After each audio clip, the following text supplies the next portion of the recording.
Pemirsa, DPR akhirnya mengesahkan RUU Cipta Kerja menjadi undang-undang. Dalam pengesahan ini, dua fraksi menolak, satu fraksi menerima dengan catatan, dan 6 fraksi menerima secara bulat. Dalam mengesahkan Undang-Undang Cipta Kerja pada Senin sore, namun sebelumnya undang-undang ini menuai polemik dari berbagai pihak.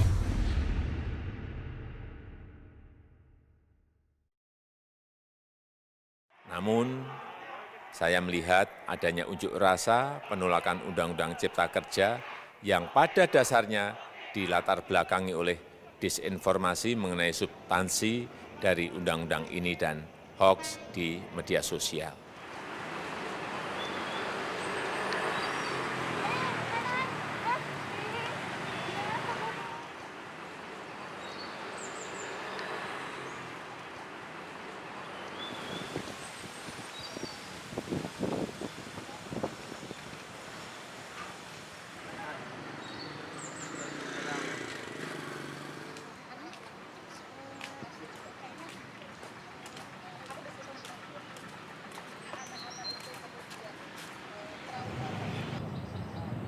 Nan, kemarin kan aku ke Pacitan.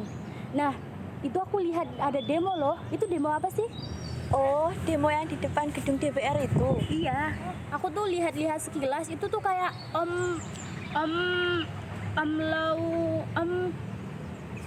law apa sih? Omnibus Law. Iya, Omnibus Law maksud aku. Oh, itu. Omnibus Law itu apa sih? Omnibus Law itu kayak peraturan yang membuat kontroversi gitu loh. Di dalamnya ada klaster cipta kerja, terus juga ada klaster yang membahas tentang sektor keuangan, perpajakan, dan ekonomi. Kontroversialnya itu di mana sih? Kontroversinya itu di bagian cipta kerja, di mana UU ini dianggap lebih menguntungkan pihak investor dibandingkan pihak buruh.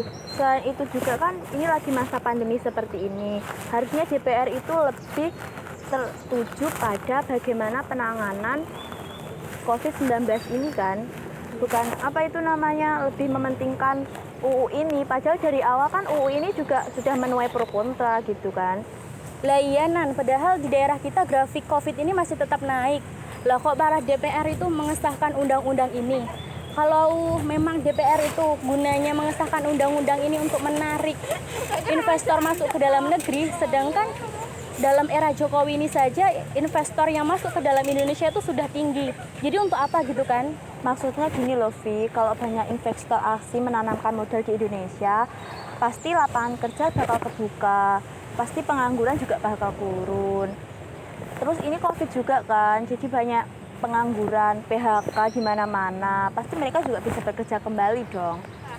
Tapi undang-undang ini juga melonggarkan warga asing itu untuk masuk ke Indonesia mencari pekerjaan. Nah, kalau dibandingkan dengan para pekerja di Indonesia yang mayoritas 40%-nya itu kita cuma lulusan SMP. Jadi otomatis akan bisa kurang kalau kita bersaing dengan warga asing yang dari luar. Oh, benar juga ya, Vi? Iya.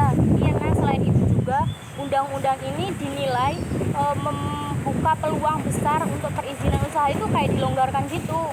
Jadinya orang-orang yang investor ini juga bisa seenaknya aja mendirikan usaha di Indonesia ini. Dan itu tentu saja pasti berimbas sama lingkungan di Indonesia. Ngomong-ngomong kok kita malah bahas undang-undang ini ya? Gini loh Vi, sebagai generasi muda kita itu harus melek apa itu Omnibus Law. Perundang-undangan ini tuh bukan hanya berdampak pada satu sektor aja, tapi juga di sektor yang lainnya juga terimbas gitu loh, saling berkesinambungan. Ya mungkin kita memang belum terjun ke dunia kerja, tetapi kan orang tua kita, terus juga para pekerja di luar sana, mereka memiliki tanggung jawab untuk menafkahi keluarga mereka, anak mereka yang ingin melanjutkan kuliah misalnya, atau pendidikan lebih tinggi, itu pasti akan berdampak pada sektor ekonomi mereka kan. Iya benar juga ya Nan, berarti kita harus ngajak teman-teman kita buat peduli sama yang dilakukan DPR ini, karena apapun itu akan berakibat kepada kita semua. Bener banget Vi. Halo, iya Bu, saya bentar lagi pulang kok. Iya, ini juga mau pulang. Iya, Waalaikumsalam.